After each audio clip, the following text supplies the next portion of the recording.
ہمارا جو P S D P پچھلے 8 سالوں میں جمود کا شکار ہوا، جب ہم اس میں اضافہ نہیں کر سکے تو اس کا نتیجہ یہ ہے کہ ہمارے پروجیکٹس ان فنڈ ہونے شروع ہو گئے، اور ان فنڈ ہونے کی وجہ سے ان کی ڈیلیز، ایسکیلیشن، اور جو پھر ہمارا تھرو فارورڈ ہے، اگر آپ اس کو دیکھیں تو وہ 10,000 ارب یا 10 ٹریلین کو تجاوز کر گیا ہے، چونکہ جو ڈیولپمنٹ بجٹ کی ایلوکیشن تھی وہ ناکافی تھی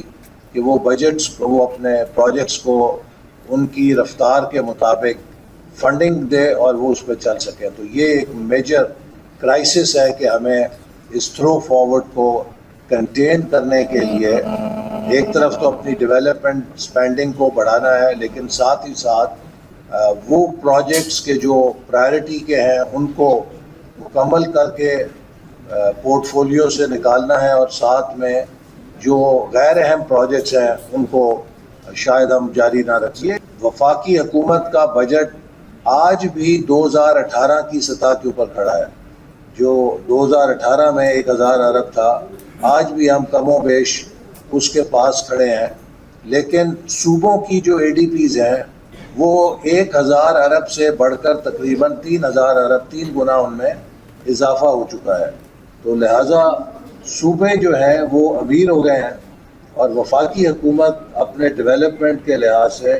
کافی غریب ہو چکی ہے، اور اس کے پاس وسائل کی کمی کا شکار ہے، اور یہ آپ دیکھ سکتے ہیں کہ کتنا بڑا وہ فرق ہے، ایک ڈیلٹا کتنا بڑھ چکا ہے۔ ہمارے پاس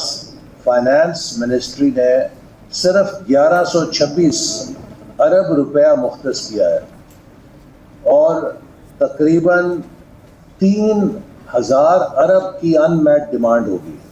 لہٰذا ہمیں 4,000 ارب کی جو ڈیمانڈز ہیں ان کو 1126 ارب کے ڈیولپمنٹ پورٹ فولیو میں بند کرنا ہے۔